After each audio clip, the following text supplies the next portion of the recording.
We ought to love well enough that people know that the love of Jesus is healing, is strengthening, it is empowering. It should be unmistakably something other than the experience of mankind, so that it points to somebody that is beyond mankind.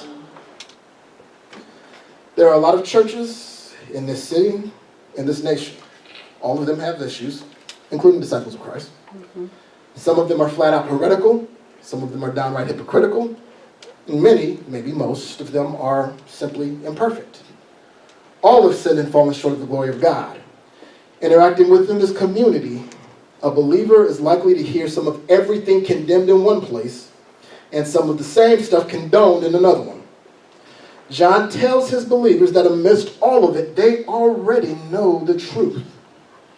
You didn't get saved not having a real encounter with God and his love.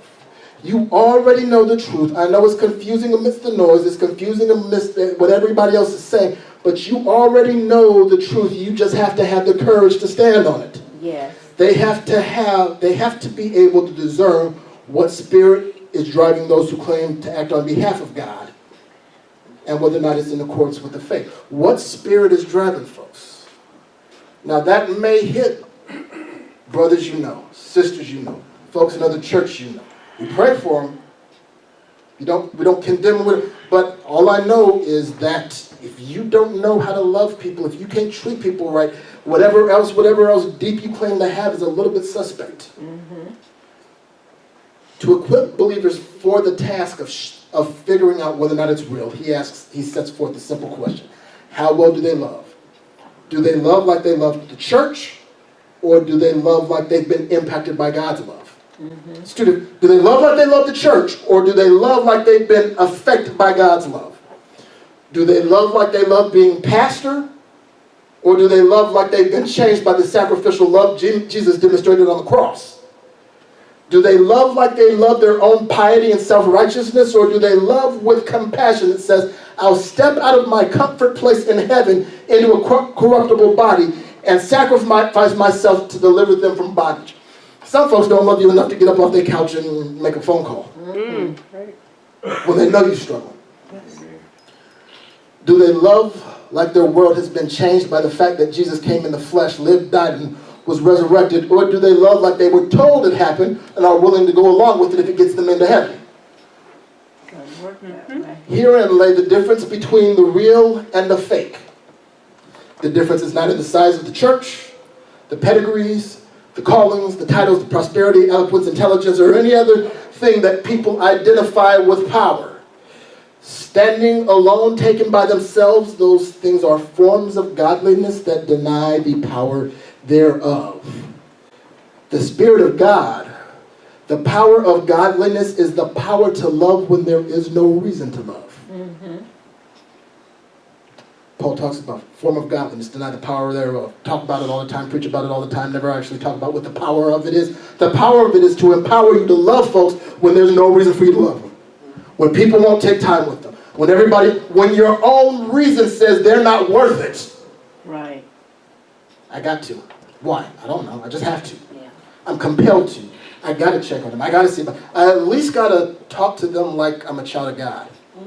I don't care what they did to me. I don't care how annoying they got me. I don't care how much they got on my last nerve. I have to love them because I've been touched by, I've been affected by, I've been transformed by, and I have to operate in it. I just can't. I can't go there with them. It doesn't come easily or naturally. It doesn't come through psychological effect or personal resolution. You can't think your way into loving like this because it will never make sense. You can't resolve your way into loving like this because you ain't strong enough. Right. It only comes through experiencing it from God and in God being transformed, as John writes, and as we live in God, our love grows more perfect. Yes. So we will not be afraid in the day of judgment, but we can face him with confidence because we live like Jesus here in this world. Such love has no fear because perfect love expels all fear. If we're afraid, it's for fear of punishment. And this shows we have not fully experienced his personal love.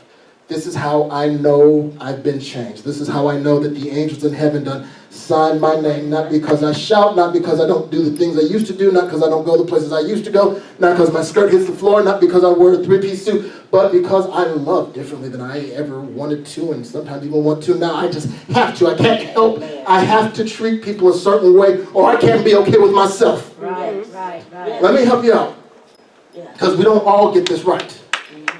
But if you can go sideways on somebody and then look at yourself in the mirror the next day, you got a problem. Yes. If you can pop off on somebody and not feel like you have to go apologize to them later, you got a problem.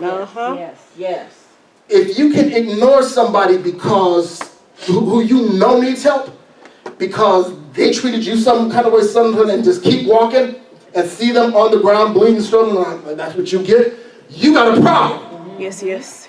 I know I've been changed because I love in a way that don't make sense. I know what they did to me. I know what they didn't do. I know what they deserve. I know what ought to happen to them. But somehow or another, even though I'd like to celebrate when I see them get it, I find myself having to bend down and help pick them up off the ground and dust them off and send them on their way, because I've been touched by a love that does not make any sense, because God is love and God is a spirit. And if I love, if I'm in God, I have the Spirit of God. That is the spirit of love. And that is the power that allows me to be a witness. Not your tongues. The tongues come. It's a demonstration. Not your prophecy. Not your laying on of hands and delivering and healing people. But how well do you love? When you see me bleeding, can you stop and give me a Band-Aid? Or are you too busy and wrapped up in your own life and your own stuff to notice?